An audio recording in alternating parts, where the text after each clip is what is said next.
15 March, weekly marks. We're going to try to look at Marx Volume 1, Chapter 13, Machinery and Large-Scale Industry, which is Chapter 15 in older translations. So remember that as we go through. I'll show a chart to help work through that from the Princeton edition. Whether we're going to read the entire chapter is another question. It's not that it's boring, it's just that it's long. And it is Marx tries to show what I would assert is a reasonable kind of history of how relations or social relations within technology operate in the 19th century. And the examples that he uses, for example, the Luddites, are an important one that still exists to this day. That is a kind of visceral. There are visceral reactions to the use of technology, no different in the use of AI than where Marx was in the 19th century. Now, what I begin this with is to show two paragraphs, and well, they're actually a note four for footnote 4 for the chapter, and you can compare, I think, pretty easily the difference between the 2024 version translation that is a little easier to read than 19th century reading. You know, it is, I suppose, less convoluted,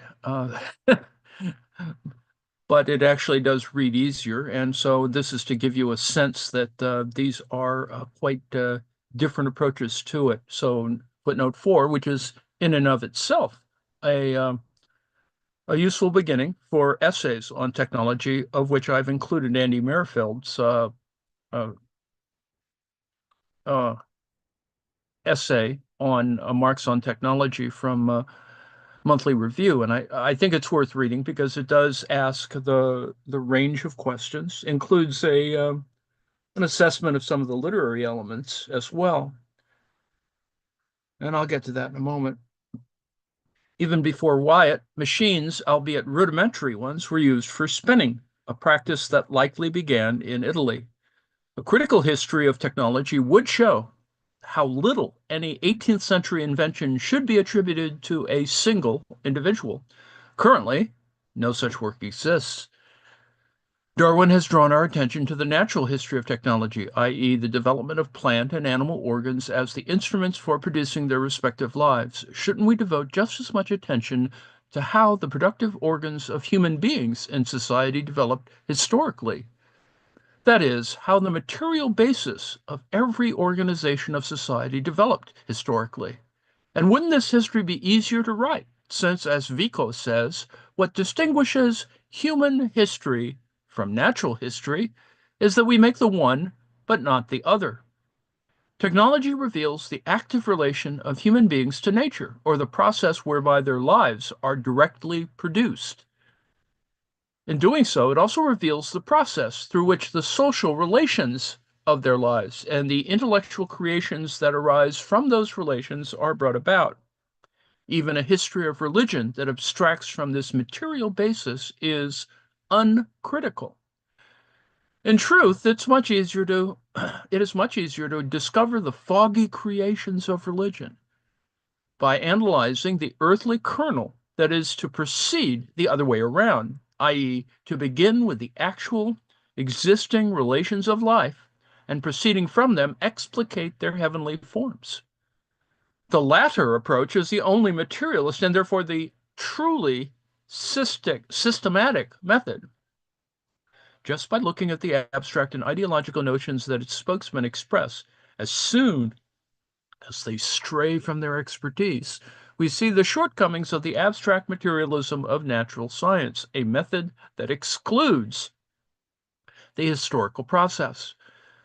And, in a single section, we see all of a significant number of the kind of controversies that we looked at, for example, in John Bellamy Foster's work that outlined, the issue of Engels trying to do science and resisting, in some ways, the kind of mechanical assumptions that underlie um, certain scientific beliefs and that dominated the 19th century, and resist it with a kind of historical materialism that says, well, there's a connection, an interconnection, a set of relations among all of these things. Now, I'll leave the reading of the second paragraph here, which is the from the online version of the first English edition, and it is different. It reads differently, let's put it that way. I think the meaning is still essentially the same, and that reading the older editions is not a detriment. I think for teaching, the newer edition probably is a little easier. I think it's easier on students. It's easier on everyone. And so, across his writing, Marx makes frequent reference to his interest in technological developments, and these mentions are complemented by generic statements such as the need for a critical history of technology in the major footnote at the beginning of the chapter on machinery and large-scale industry in Capital Volume 1. Included here is the chart table that describes where the Princeton edition, the 2024 edition translation, it comes from. It comes from the second German edition of 1872. It is different, of course, than the 1867, the first German edition. The translators also use the French translation of 1875, and of course, the comparison here is to Folks's English translation of 1976, which is for those native speakers of English, the more dominant version until probably the 2024 does, which will last for gosh knows how long, until the AI rewrites it, I suppose. Anyway, you can see in the chart here that the different divisions, because there were constant revisions to the text. Partially because Marx wanted to get it out there, but partially because Engels was involved, partially because it just stuff changes. Marx adapted, and so this is chapter 13, as you can see in the column, machinery and large scale industry. The production part 5 comes next, with the production of absolute and relative surplus value. And you'll see that chapter 14 is where, so if you've been used to the Penguin edition, it probably, for the rest of it, mainly it skips about 2 chapters, or the difference is 2 chapters. Now then, I've included a video which it's a summary, and it is as good as any other summary. I included a different summary at the end so that you can listen to it in a 5 to 10 minute kind of version of it. It identifies most of the key elements. That is, scale changes the technology. There are issues of complementarity and substitution that are part of the labor process. For example, the twofold origin of manufacture refers to 2 ways it developed. First, through the assembly of various independent crafts under one capitalist, and second, remember this is from the last chapter, by having multiple workers perform the same type of work in a single workshop. This division of labor allowed for increased efficiency and specialization in production. And this is the key point from the prior chapter that suggests that, oh, okay, as industry evolves, it creates newer means of efficiency. And the means of efficiency, of course, are that if you have multiple workers performing the same type of work in a single place, certain efficiencies come from either tool use or organization of materials, or um, the work itself as improving, because you have a lot of different people essentially doing the same type of manual work. And you can see that you can get adaptation and improvement, even in that particular context, in a comparative way, as opposed to having independent crafts under one capitalist. Because you would only know authenticity of the work, I suppose, from, one specific craftsperson and artisan. And I know that that seems a little abstract, but actually, once you think about it, you go, oh, okay, and it allows for various kinds of efficiencies. And once you have, and the point, of course, of all of this, as with the use of the example of the Luddites, most people talk about the Luddites as a kind of struggle, a resistance against machines, right? A sabotage, a throwing shoes into the machinery and stuff like that. It's not the machines so much, even though, they're certainly part of the problem, but it is the social relations. It is this organization of work that's the most important. It's the key element from trying to understand the Luddites' role in history.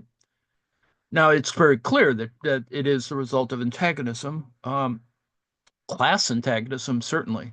Uh, and technology is the sort of the enemy in that particular sense. But the reality, of course, is how things are organized. How is it that you can substitute, for example, women and children into the work process, et cetera? So all of these sets of relationships are at work, not so much the technology itself, although, that is the dominant perception, and very visceral, of course.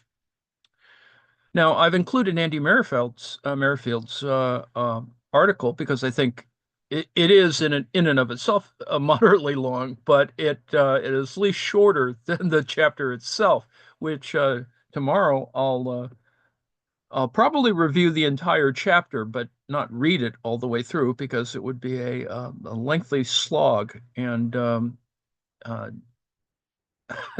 I don't think you really want to hear me read all of that stuff.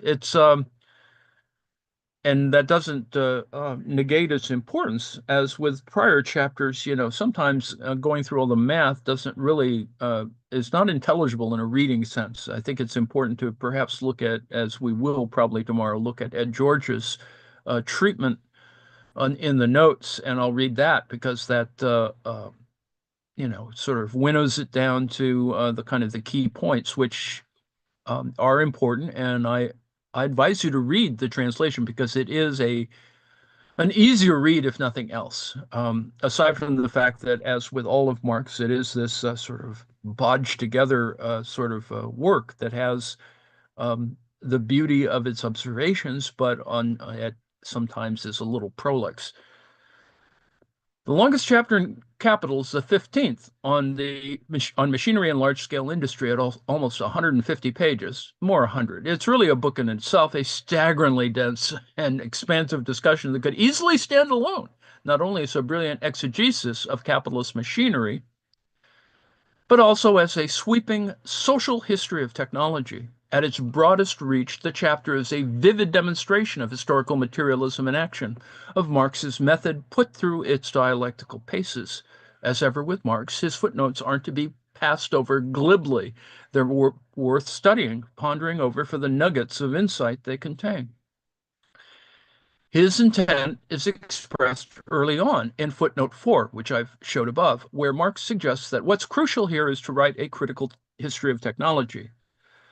Darwin directed attention to the history of natural technology, says Marx, i.e., to the formation of the organs of plants and animals, which serve as the instruments of production for sustaining their lives. Doesn't then the history of the productive organs of man in society, of organs that are the material basis of every particular organization of society, deserve equal attention? Footnote 4 is especially rich, buried away for all but the most meticulous reader to fully absorb. Technology reveals the active relation of man to nature, Marx tells us, the direct process of the production of his life, and thereby it also lays bare the process of the production of the social relations of his life and of the mental conceptions that flow from those relations. Marx goes on, digging still deeper. Even a history of religion that is written in abstraction from this material basis is uncritical. It is, in reality, much easier to discover by analysis the earthly kernel of the misty creations of religion than to do the opposite, i.e., to develop from the actual given relations of life the forms in which these have been apotheosized. The latter method is the only materialist and therefore the only scientific one. The weaknesses of the abstract materialism of natural science, a materialism which excludes the historical process, are immediately evident from the abstract and ideological conceptions expressed by its spokesmen whenever they venture beyond the bounds of their own specialty. So all kinds of things are going on in there. More fog, in other words, more uncritical discussions in our midst. Once again, Marx's desires to cut through this ideological fog, to get at the earthly kernel, to displace misty creations and develop a grounded and critical analysis of technology. Humans make machines, he says, develop technology from bright ideas. Always have done, always will do. Bright ideas, however, just don't spring from up above, from the heavens, but emerge out of prevailing material circumstances. Yet, as soon as those bright ideas are realized materially, get embodied in new technology and new machinery, they react back, help shape us in dramatically ambivalent ways.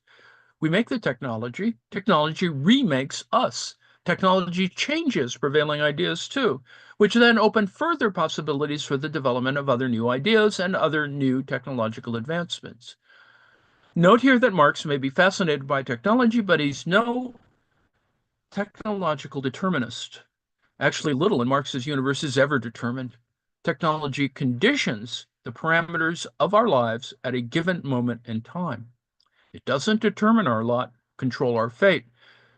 Technology may be benign in itself, and commercial proponents of technology always happily insist upon it, but because in human society there's no such thing as in itself, technology can never be benign. Its development over time has been something of a revealing social process. From the development of the steam engine to the ubiquity of the World Wide Web, technology has revealed a certain stage of human advancement, a certain way in which we relate to one another, exploit one another, know one another. Marx is well versed in the history of technology and seems to have read everything on the topic. There are references galore in this chapter, hundreds of sources cited, reports consulted. Given the chapter's length as well as its detail, he plainly thinks technology is paramount in our lives, particularly since the invention of the spinning machine and the steam engine. Technology mediates our metabolism with nature, Marx says, mediates our productive transformative of nature. Since the beginning of time, we've interacted with nature, made tools to shape nature, confronted the material forces of nature, and appropriated these forces as a force of our own nature. By acting upon external nature and changing it, we've invented a human nature. Marx says this is why he places so much stress on the act of productive human labor. Humans make modes of production, so they're not beyond our reach to control or change. Now, this might seem obvious, but Marx's point here is that there's nothing God-given or natural about capitalism. We have the capacity to fix technology to transform the mode of production. Through the exertion of our working organs, our own bodies, our arms and legs, our heads and hands, our physical and mental powers, we've consciously created the people we are today, as well as the world we live in. This creation is always ongoing, never a done deal. Technology is a vital force of production, from primitive tools to more complex instruments of specialized handicraft, from beaters and combers, tanners and cobblers, shearers and spinners, manufacture and combined mechanization to fully automated factories and microchip technology. These have defined the development of different epochs of human history. Each epoch somehow it strives to go beyond its own technological limits. When a system had attained a certain degree of development, Marx says, it had to overthrow this ready-made foundation, which had meanwhile undergone further development to its old form, and to create for itself a new basis appropriate to its own mode of production. Now, remember, mode of production and force of production often get interchanged and sometimes are problematic in reading Marx's text as well. Um, just as the individual machine retains a dwarf-like character as long as it is worked by the power of man alone, and just as no system of machinery could be properly developed before the steam engine took the place of earlier motive powers, so too large-scale industry was crippled in its whole development as long as its characteristic instrument of production, the machine, owed its existence to personal strength and personal skill and depended on the muscular development, the keenness of sight, and the manual dexterity with which the specialized worker in manufacture and the handicraftsman outside manufacture wielded their dwarf-like implements. Thus, large-scale industry replaced isolated machines, developed an organized system of machines. Often when Marx talks about the mechanized factory system, his prose sounds Gothic, like Mary Shelley's Frankenstein, published the year of his birth, 1818, with its ghost and machine. Inanimate objects take on a terrifying vitality of their own. As dead labor, they come alive to wreak havoc on animate bodies, on puny living labor. In place of the isolated machine, a mechanical monster whose body fills whole factories and whose demonic power, at first hidden by the slow and measured motions of its gigantic members, finally bursts forth in the fast and feverish whirl of its countless working organs. It doesn't take Marx long before he casts his critical gaze upon capitalism's mechanical monsters. Here, demonic technology becomes yet another pretext for producing surplus value. Insofar as machinery dispenses with muscular power, shouldn't it lighten the load, actually make the work easier? Sensible people would have thought so, and plenty of political economists began arguing as much, often with noble, if naive, intention. Marx was the first and most vociferous to twist the logic around, to point out the economic paradox, that is, that the most powerful instrument for reducing labor time suffers a dialectical inversion and becomes the most unfailing means for turning the whole lifetime of the worker into labor time at capital's disposal for its own valorization. With new labor-saving technology, the civil war over the working day begins to get waged on another front. Henceforth, exploitation isn't blatantly absolute. Now it's necessarily relative as well. Indeed, any potential gain by labor to restrict the working day through the 10 hours bill, collective bargaining, unionizing drives, strike actions, etc., are destined to be offset by ratcheting up the intensity and productivity of work, making the job faster and more efficient within a set time frame. This extra productivity, as we've noted, Marx calls relative surplus value. By an increase in the productivity of labor, he says, we mean an alienation in the labor process of such a kind as to shorten the labor time socially necessary for the production of a commodity, and to endow a given amount of labor with the power of producing a greater quantity of use value. The sheer numbers of workers brought together, now cooperating in a factory, creates a new, intrinsically collective power. On the one hand, it highlights the tremendous potential of modern men and women to make life fruitful. Yet on the other hand, this radiant dream sadly becomes merely, quote, another driving motive and determining purpose of capitalist production, unquote. The free gift of collective labor undergoes ever greater sophistication when cooperative work is divided into discrete tasks within a division of labor. All liberating connections rip apart and metamorphose into alienating separations. What capital gains in kind, a worker loses in substance, since repetition and uniform activity disturbs the intensity and flow of a man's vital forces, which find recreation and delight in change of activity itself.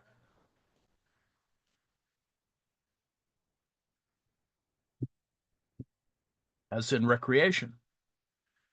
Cooperation and the division of labor reach a higher level of efficiency with the advent of a mechanical invention. The ante is upped once machines and technological knowledge burst onto the scene. Now instruments of man only betoken man the instrument. In fact, machines lessen the burden. In reality, they become an alien power, more frantically setting in motion labor power, transforming people into mere appendages of mechanical devices. crippling true subjectivity, ushering in the real subsumption of life under the domain of capital. Even the lightening of any labor turns into an instrument of torture, since the machine does not free the worker from work, but rather deprives the work itself of all content. Work, we might say, gets lean and stupid, at least for the bulk of workers, and an increased expenditure of labor and heightened intensity of labor power achieves a, quote, closer filling up of the pores of the working day, unquote. These contradictions, needless to say, don't arise from the machinery itself, but out of their capitalist application.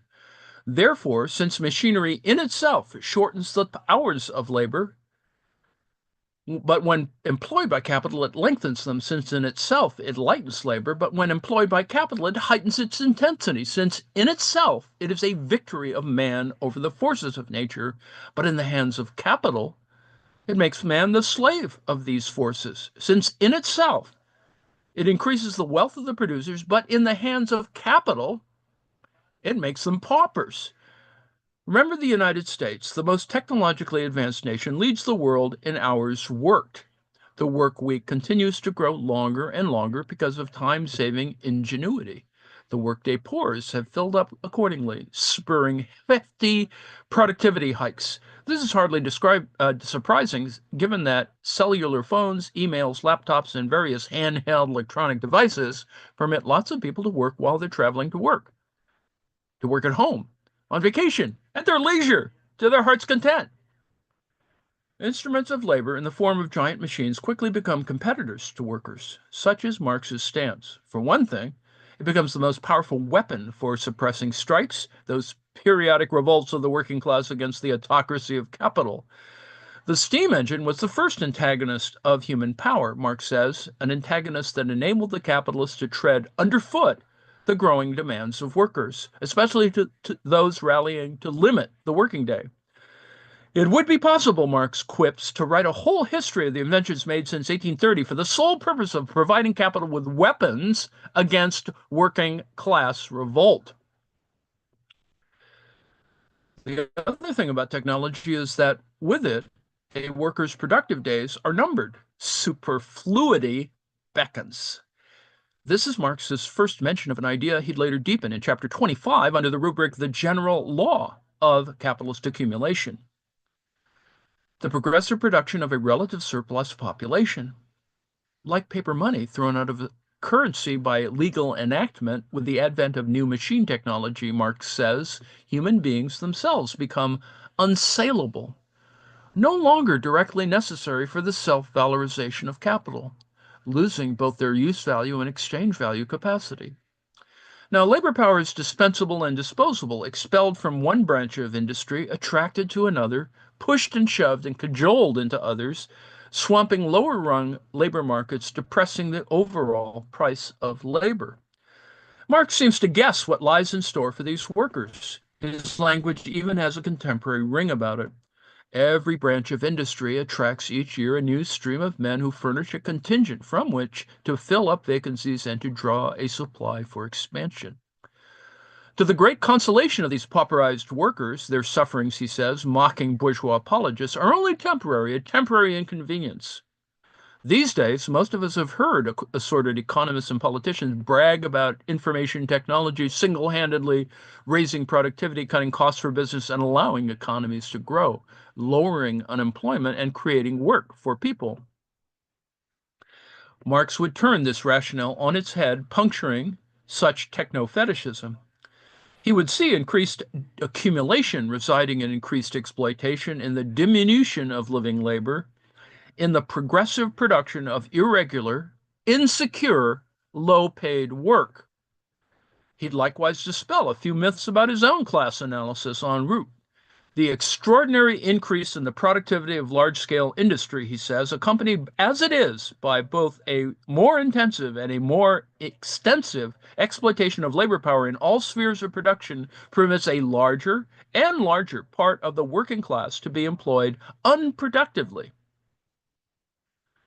By unproductive, he means servant classes, domestic slaves, lackeys, which constantly expand in numbers. We can perhaps update these occupational groupings, interpret them today as home care workers and cleaners, as checkout clerks and restaurant workers, as janitors and security guards, as hamburger flippers and delivery men and women.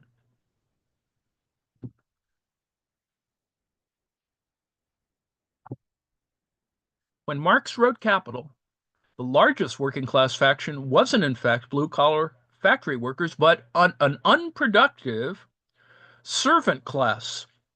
In England and Wales in the 1860s, he notes, those employed in textile factories, mines, and metal industries taken together were less than the number of domestic modern slaves. What an elevating consequence of the capitalist exploitation of machinery, he explains. The logic is counterintuitive, yet crucial to grasp. Technological expansion of the productive forces actively creates an unproductive service sector class. As the mode of production advances, what looks like the disappearance of the traditional working class is in actuality a reconstitution of this traditional working class, a working class that is really swelling its ranks. See DoorDash. The growth of a service class reflects a deepening of capital-labor relations, not its supersession. That we are nowadays said to be living in a high-tech post-industrial society is definitive proof of Marx's class theory, not a reason to abandon it. Capitalism was always post-industrial, even back in the 1860s. From the get-go, tertialization was imminent in its process of proletarianization. Whoa. Machinery and large-scale industry is Capital's most dialectical chapter. Contradiction and conflict infuse the narrative almost everywhere, give it its vitality, its moving force, pushing and pulling the reader along in all manner of different directions. Marx's own ambivalence reflects technology's ambivalence, and while what he's writing about is obviously rooted in his own times, it's surely not hard to relate this ambivalence to the technology that infuses our times. Marx acknowledges that modern industry is both thrilling and scary, revolutionary and progressive. Modern industry never views, or this is Marx, modern industry never views or treats the existing form of a production process as the definitive one. Its technical basis is therefore revolutionary, whereas all earlier modes of production were essentially conservative. By means of machinery, chemical processes, and other materials, it is continually transforming not only the technical base of production, but also the functions of the worker and the social combinations of the labor process. At the same time, it thereby revolutionizes the division of labor and incessantly throws masses of capital and of workers from one branch of production to another. And yet, that same modern industry is brutal too, inflicting immense suffering on the working class who operate it. So back to Marx, doing away with all repose, all fixity, and all security as far as the worker's life situation is concerned, how it constantly threatens, by taking away the instruments of labor, to snatch from his hands the means of subsistence, and by suppressing his specialized function to make him superfluous. We have seen, too, how this contradiction bursts forth without restraint in the ceaseless human sacrifices required from the working class, in the reckless squandering of labor powers, and the devastating effects of social anarchy. This is the negative sign, unquote. Marx brings together the soft and hard realities of modern life. On the one hand, the subjective human element of what happens to the pliable worker as living labor when they encounter technology. On the other hand, an objective side of what machinery itself represents under capitalism, how it functions as a physical repository of value, as dead labor, as constant capital, as opposed to variable capital. On the human front, Marx makes it clear that all capitalist technology will likely enervate the body and mind of workers. Factory work exhausts the nervous system to the utmost, he says. At the same time, it does away with the many-sided play of muscles and confiscates every atom of freedom, both in bodily and in intellectual activity. The technical subordination of the worker to the uniform motion of the instruments of labor, Marx adds, gives rise to a barrack-like discipline.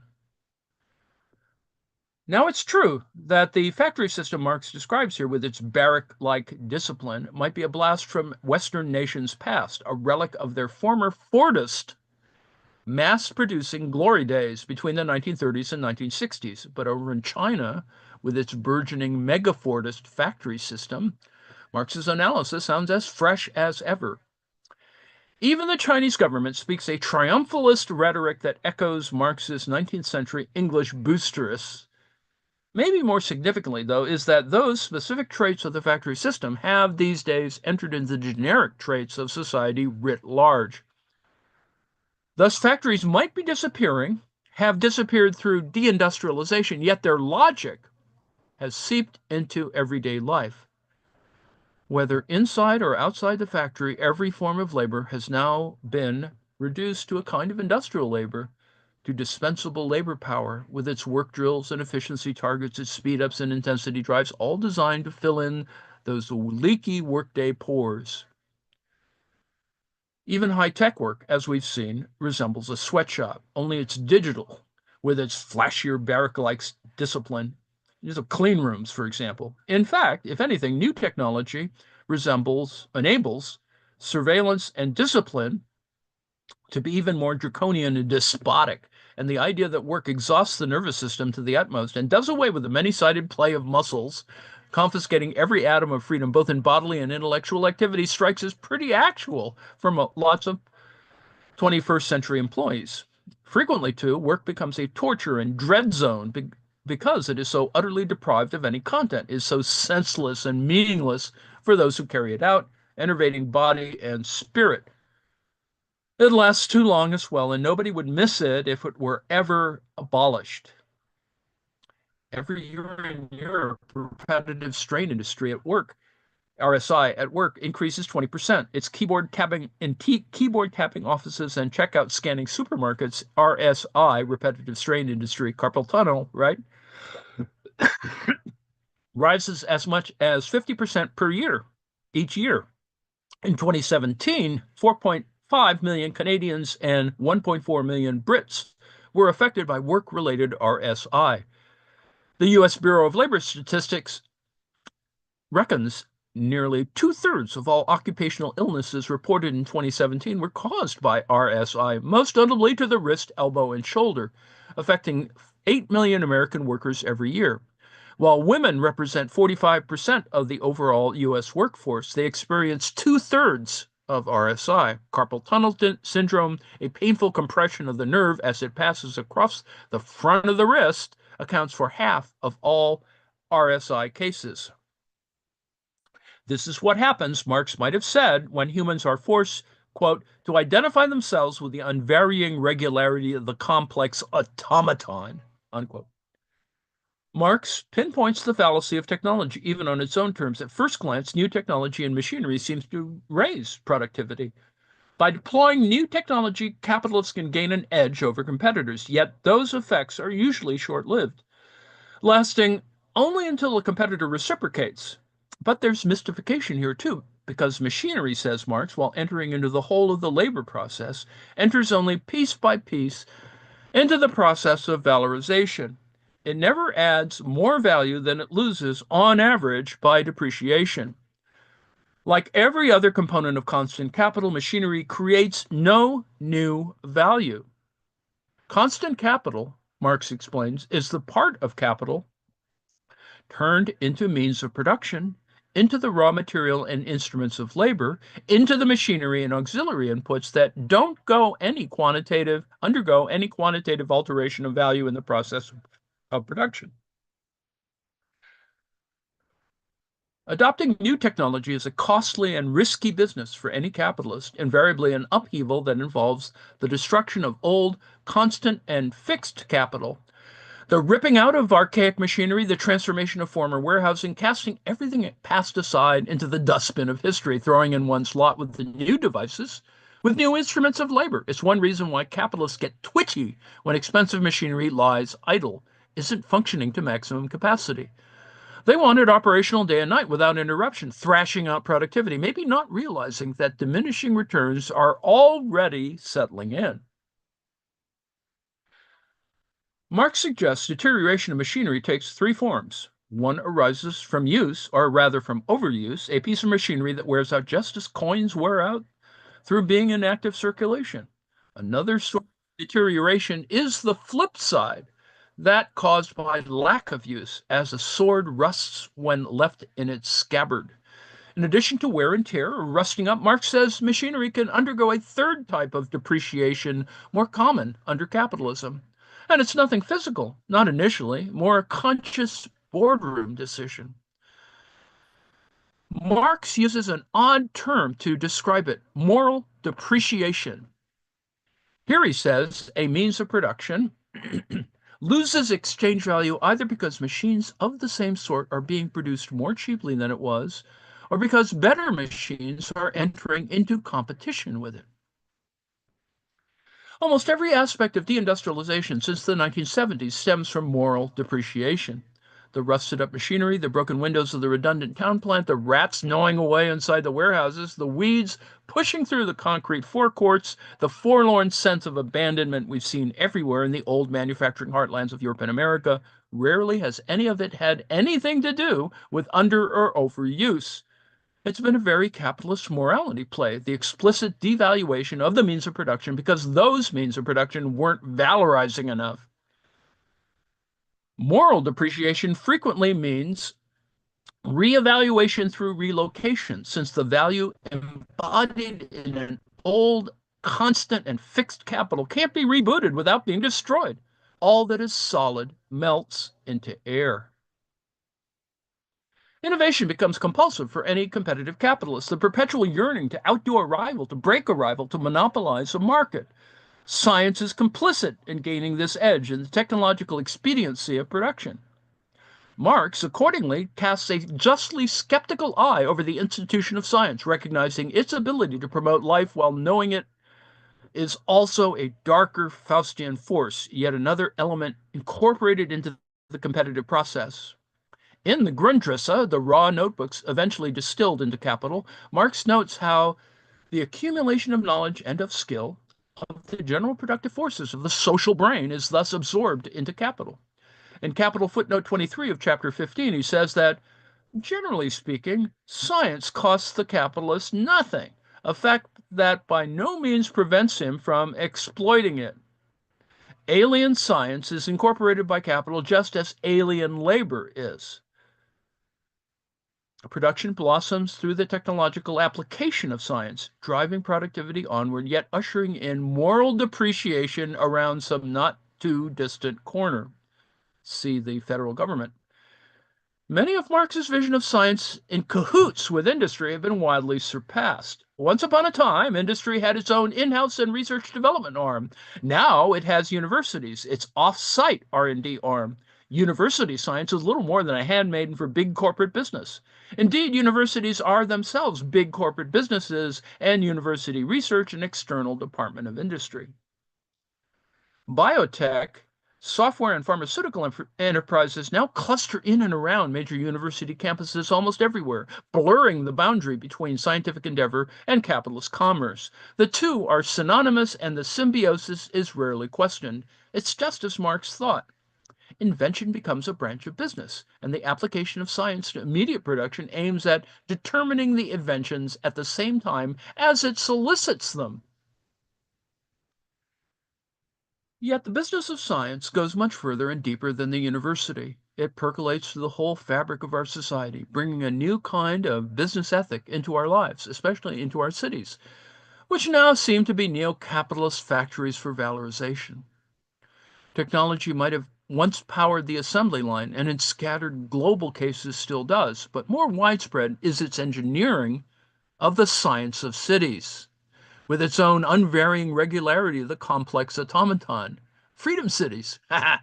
In the old factory, the capitalist formulated an autocratic power over workers. Now in cities, technology becomes the new overseer, helping keep cities as profitable as possible, filling in the financial pores not only of time, but also of space, of exploitable urban space. This new science of cities sees smart techno-cities as fresh and bright, as the vast isotropic planes and seamless webs of connectivity where objects and entities circulate in a smooth, frictionless space, like driverless cars, and where information flows and business flourishes. Such paradigms of urban life have been most energetically endorsed by big mainframe techie companies like Cisco Systems and IBM, as well as by engineering consultancy giants such as AECOM, and McKinsey. Their unanimous mission is to embed wireless broadband and computerized sensors into urban infrastructure everywhere. Every piece of street furniture, from lampposts and traffic lights to bike racks and domestic appliances and home heating systems, will comprise the Internet of Things, a global business said to be worth about $1.7 trillion. Every credit card transaction, GPS usage, city street plan, subway and bus schedule, traffic flow pattern, graph of land and property prices, census tract, electricity consumption, etc., etc. All this and much more can be fed into a model out of which algorithmic averages emerge, calculating our future optimal city, how best it should be organized and governed, though by whom rarely gets a mention. Meanwhile, the enormous information database that ensues will be monetized by private capital in what may well be the most innovative development yet to extract relative surplus value from the totality of daily life. Now, all this might be a new testing ground for Marx's ideas around technology and science, the context in which we should perhaps update him, reread him, think through some of his ideas. Nevertheless, there's one basic theme that remains timeless. Technology, in its capitalist guise, has always been, always will be, an innovative method to discipline working people. It quite fundamentally revolutionizes the agency through which the capital relation is formally mediated, Marx says. Its deployment creates fear and division among workers, boosts production through bloating, needless consumption. Conflict and dissent don't figure within its algorithms either, nor do democratic debates about its implementation. Technology pleads innocence, time served at masking the social power lying behind its control and manipulation.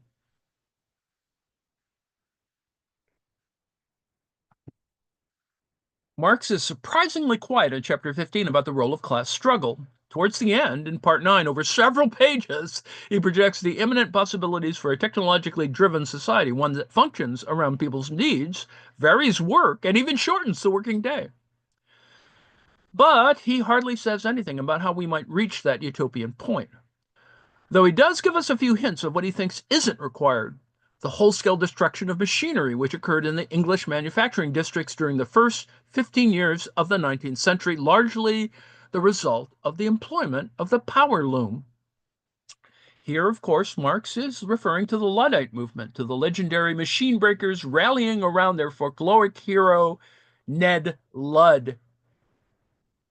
It took both time and experience, Marx says, before workers learnt to distinguish between machinery and its employment by capital, and therefore to transfer their attacks from the material instruments of production to the form of society which utilizes those instruments.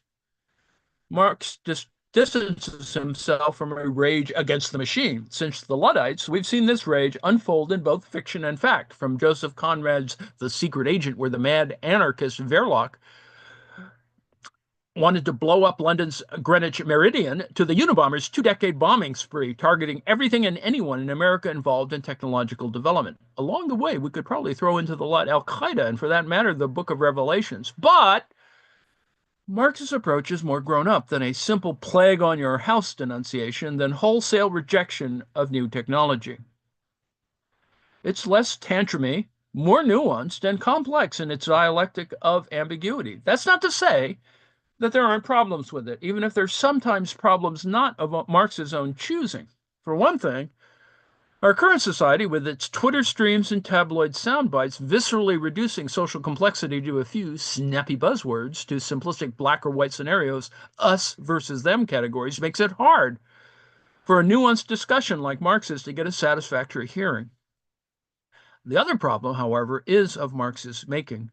It's not clear, for instance, what any nuanced action against an abstract and virtual technological system might these days entail.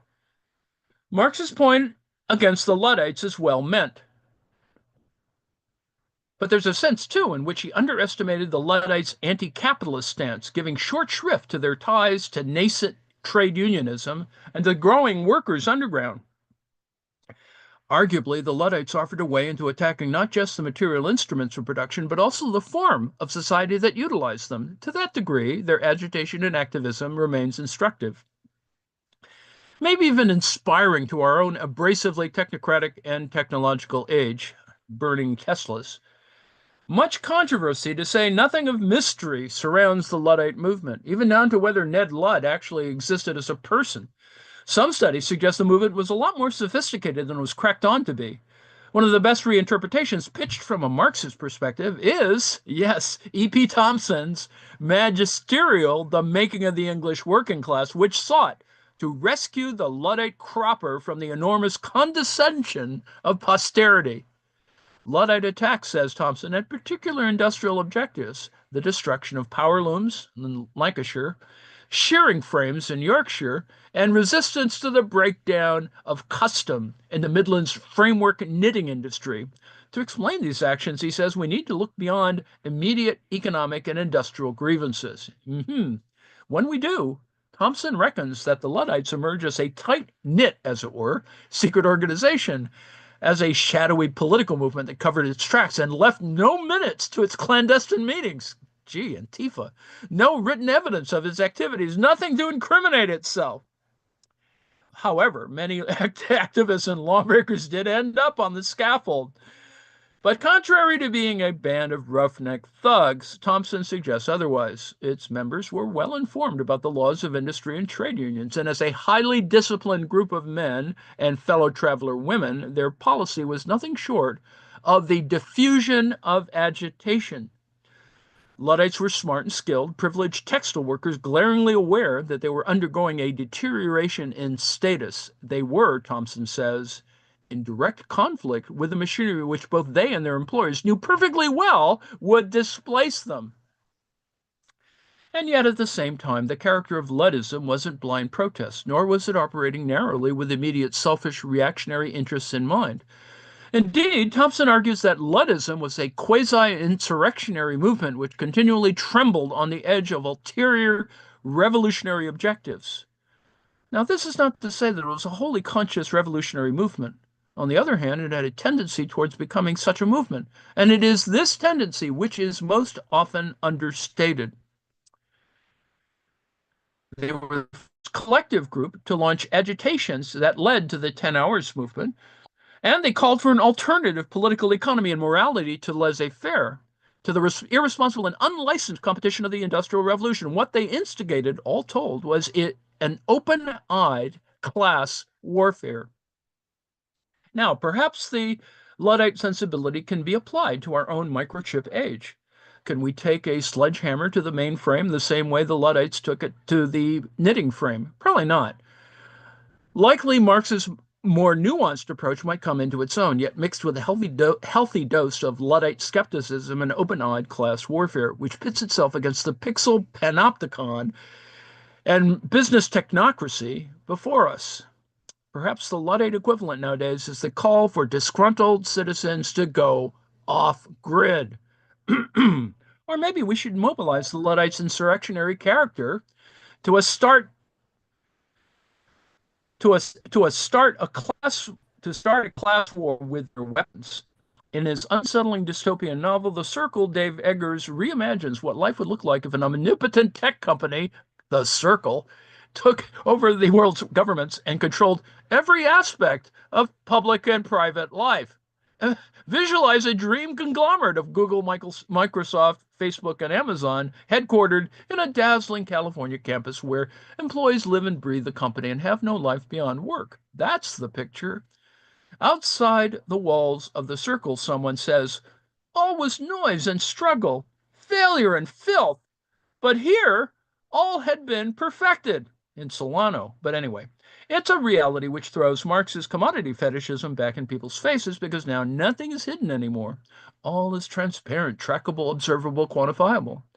Embedded in every nook and cranny of life are millions of commercial sea change, quote unquote, cameras, which can pan in and out on every little act on, big or little act on planet Earth, letting us glimpse precise details in the densest cities, on the tallest mountaintops, in melting glaciers and arid deserts. Nothing is private anymore. Not even going to the toilet. All that happens will be known. Plop. The only thing that remains invisible is ideology, the market belief system implicit in the transparency. One skeptical character, Mercer, isn't up for it. He knows it's a capitalist scam and wants out. But this is a big problem. Somehow he is worse being offline than on, worse unplugging himself and fleeing than standing his ground and engaging. It's like sheltering under a tree during a lightning strike. He writes his ex-girlfriend, May, the book's central protagonist, one last note. She's been bitten and smitten by the circle and wants nothing else. She once loved Mercer, but now hates his guts because he's a loser, a symbol of the mess outside, the past she wants to expunge. By the time you read this, I'll be off the grid, Mercer tells his ex.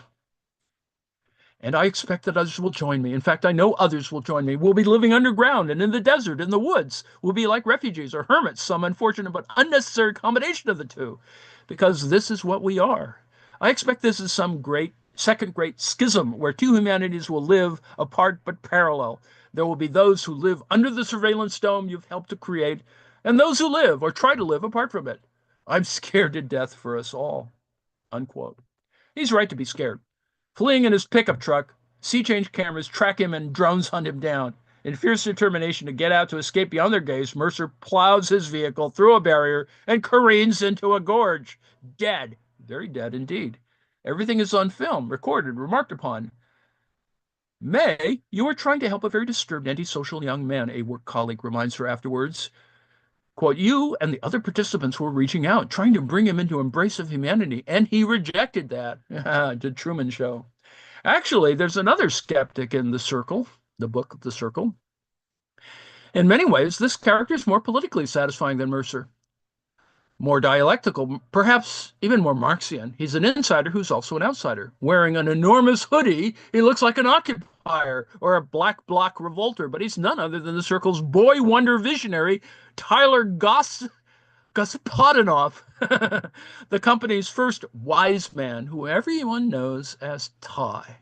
May knows him as Calden, Ty's alter ego, his shadow self, a kind of Edward Snowden whistleblower who warns her of the closing of the Circle, of the totalitarian nightmare he'd helped create. He's not running away from anything. He's hacking it, trying to disassemble it from the inside. But he needs help. He reaches out to May, seeing her as ambivalent, as still a potential subverter, as a twisted dialectician.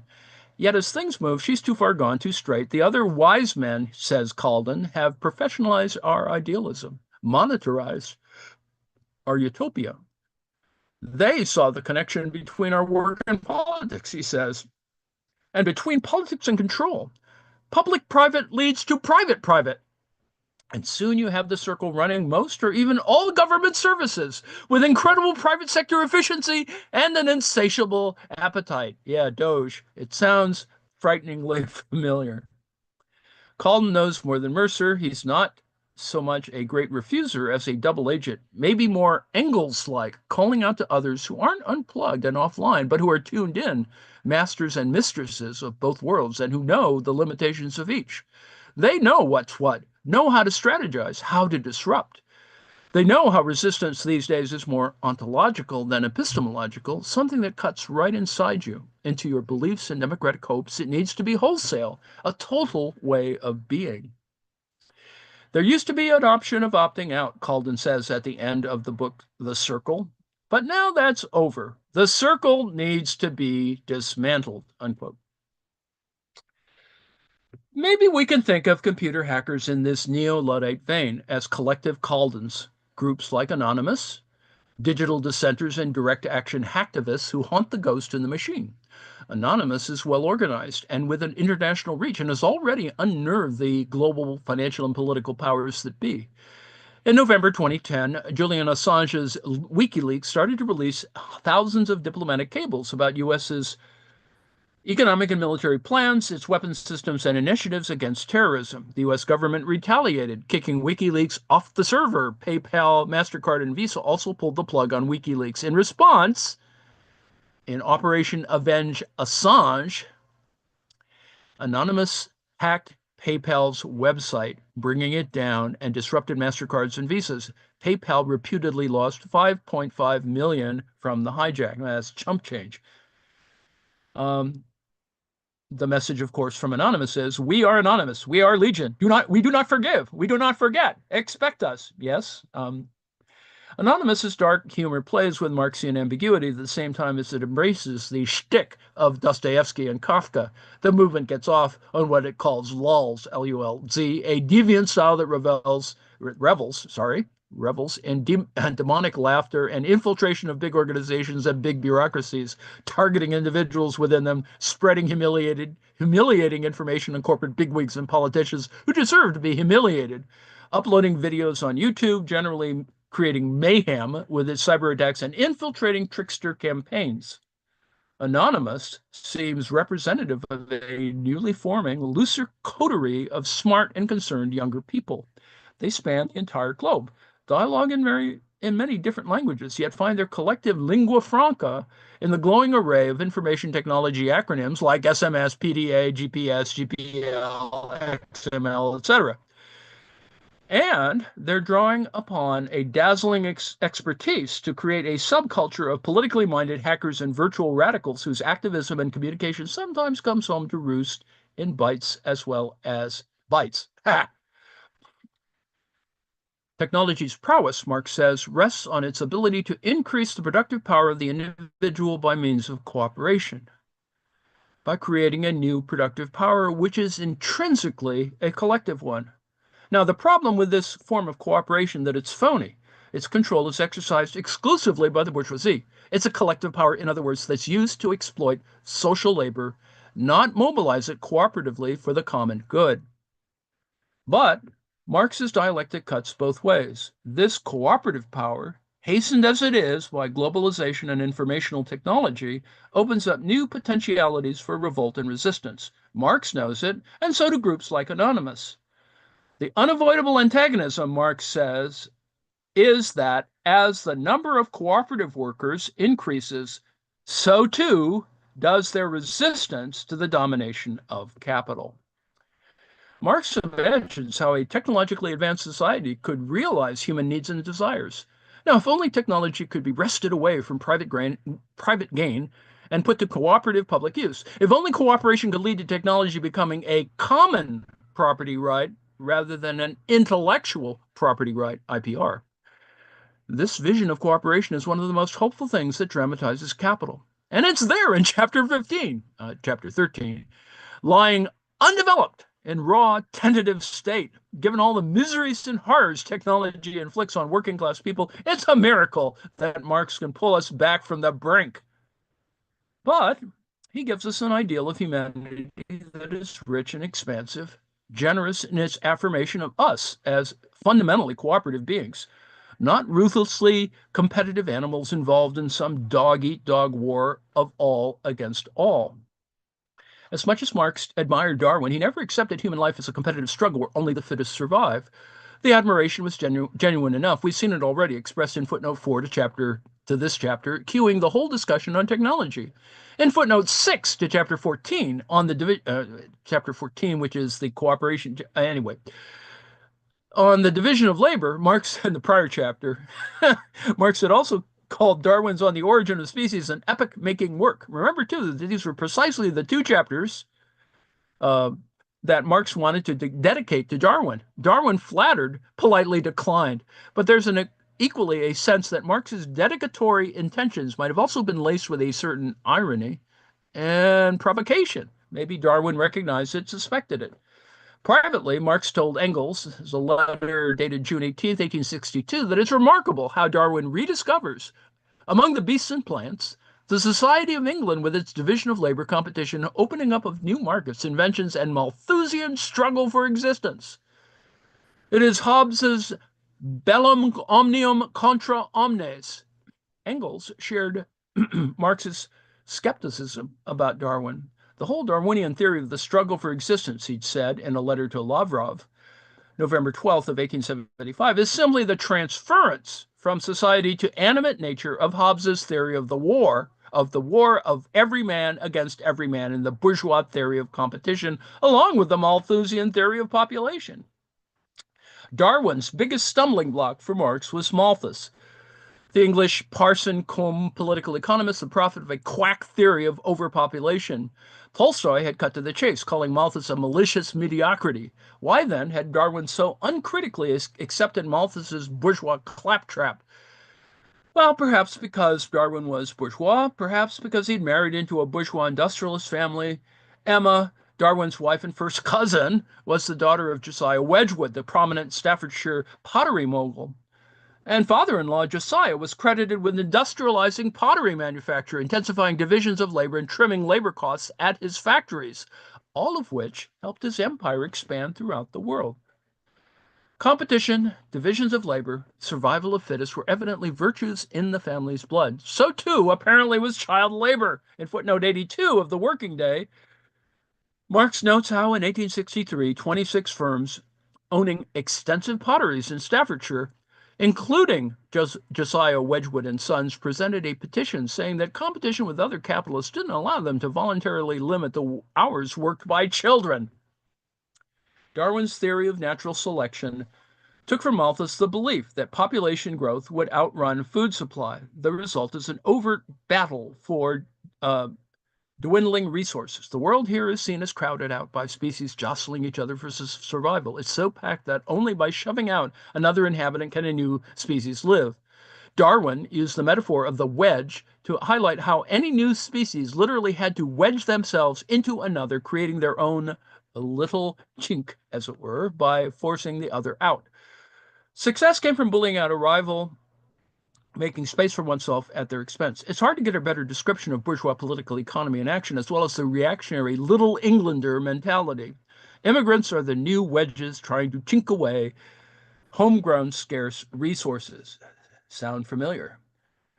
Marx, conversely, saw things differently, had another kind of humanity in mind where the worker cooperates in a planned way with others. He says he strips off the fetters of his individuality and develops the capability of the species. Implicit in this understanding is that cooperation enables our species to flourish. It is only through individuals cooperating with one another that can develop a fuller sense of individuality as well as a higher form of coexistence. In fact, even in Marx's time, there were other visions of evolutionary theory that emerged outside bourgeois England. If social Darwinism seemed internalized in 19th century British and social and economic life, this wasn't the case in Russia, where Darwin's evolutionary theory was most categorically questioned. There's a next section here, and it's worth reading, but I've already reached the end of my time. And it is amusing because it does show how Kropotkin, the Russian anarchist, remember he's a prince too, a geographer and geologist, truly an anarchist, and mutual aid is worth reading. There's all kinds of other things that is quite useful. This is actually a very nicely written little piece that includes all those other kinds of things. I won't read it till the end. Let me read the last paragraph. He sees a world that suspends living labor, that revolves around dead labor, this Marx, that organizes production around automation and high technology as a society equipped with all the vital powers to reduce necessary labor time. All the instruments are available, all the wherewithal is here for creating socially disposable time, for reducing labor time to a bare minimum, for freeing up everyone's time to engage in more passionate and fulfilling life in and beyond work. It's a logic that requires us to embrace contradictions, to flow in Marx's counterflow. When the world is dominated by machines, when we become appendages to machines, to new technology, to new digitized informational technology, then and seemingly only then, he thinks, are we on the verge of something new and possible. We've been on that verge for a while. Are we ready to cross the threshold? So anyway, worth your reading. I commend it to you because I think it's a lively little thing, and I do want to read that Dave Eggers book now on the circle, and it's made me more excited about Extinction Rebellion and a variety of other things that are still happening, and I find them quite useful and amusing. So even in my later life, I think that there's still possibility.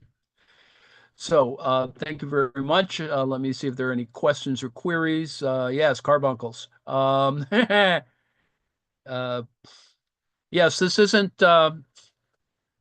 Marx itself. This is a summary of Marx on technology, which I think summarizes pretty much the basic idea of chapter 13, which is a very long chapter. It's 100 pages, I think, in the Penguin edition. Um, it's all there. And um, yes, the Newsom's back to the office directive. Indeed. Uh, Select and copy should always be only one click. I agree. I absolutely agree. Darn AI. Uh, let's see. Yes, yes, indeed. CFC, etc. So all of these things are important. And yes, I do like the connecting Al Qaeda with the Book of Revelation. But in fact, with all due respect, and in fact, even hearkening back to Adnan's commentary about the Syrians, that was actually sort of interesting to me, very interesting, because that's kind of the deal there in terms of Al Qaeda and Revelations. If you really wanted to make that point. Okay, so let me come to the end of my little weekly marks. We will do marks more closely tomorrow of chapter 13.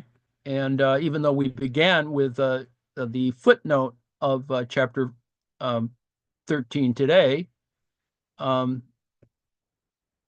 that is, today was kind of an introduction with two videos of Mark's Volume 1, Chapter 13 in the new edition, Machinery and Large Scale Industry. So there are two videos that you might want to uh, peruse or listen to because they kind of summarize the point of 100 and plus pages of stuff. Um, it's a history, and Marx wanted to write a history, so it has a certain timeline and chronology to it, but it has very specific things on which he covers. Luddites, for example, are very important into making the point, in fact, about technological determinism and ultimately about the question of human organization and social relations, about why it is that we are antagonistic on the one hand. On the other hand, we, by the wage relation, always co-opt ourselves into that process. Okay, I'm going to stop share.